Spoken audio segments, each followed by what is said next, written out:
Hello guys, welcome back to my new video. तो guys इस video में हम द राजा साहब मूवी से प्रभास सर के इस वाले रेफरेंस फोटो की ड्राइंग करेंगे, जो कि गाइज हम यहाँ पर इस ड्राइंग को ड्रॉ करने के लिए A4 साइज के 140 GSM वाले कार्ट्रिज के पेपर का यूज करेंगे। एंड गाइज इसी के साथ इस ड्राइंग को करने के लिए हम यहाँ पर सिंपली ग्रिड मेथड का यूज करेंगे। तो मैंने सबसे पहले यहाँ पर रेफरेंस फोटो के ऊपर कंप्लीट ग्रिड लाइंस को अप्लाई कर दिया है। इस रेफरेंस फोटो की लिंक आपको नीचे डिस्क्रिप्शन में मिल जाएगी, आप लोग सिंपली वहां से इस रेफरेंस फोटो को डाउनलोड कर लेना। इसके बाद गाइज ये जो आप लोग रेफरेंस फोटो के ऊपर ग्रिड लाइंस देख रहे हो, किस तरीके से मैं सेम रेफरेंस फोटो जैसे ग्रिड लाइंस को अपनी ड्राइंग शीट में भी क्रिएट करना है। तो चलो वो सबसे पहले कर लेते हैं। पेपर पर गाइस ग्रिड लाइंस को अप्लाई करने के लिए सबसे पहले हमें पेपर के ऊपर एंड नीचे की तरफ 2 सेमी छोड़ के 10 बॉक्स को ड्रॉ करना है। यानी कि गाइस हमें सबसे पहले पेपर के ऊपर एंड नीचे की तरफ 2 सेमी छोड़ के 20 सेमी तक मार्क करना है।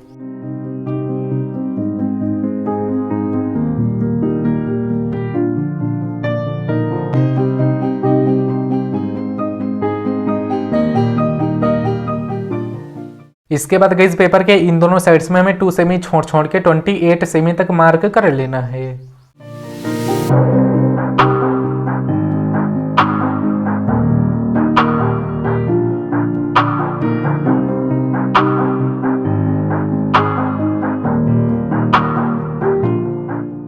तो गाइस पेपर पर चारों तरफ कंप्लीट मार्क कर लेने के बाद अब हमने सिंपली जो पेपर के ऊपर एंड नीचे की तरफ 2 सेमी छोड़ के मार्क किया है, इन मार्क को अब हमें आपस में एक लाइन में मैच कर लेना है।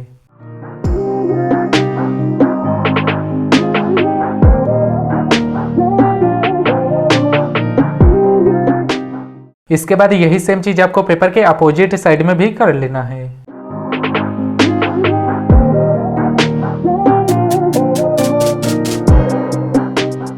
गाइस पेपर पर दोनों तरफ लाइनिंग भी कंप्लीट कर लेने के बाद अब आपको सिंपली रेफरेंस फोटो जैसे सेम नंबर अपनी ड्राइंग शीट में भी लिखना है।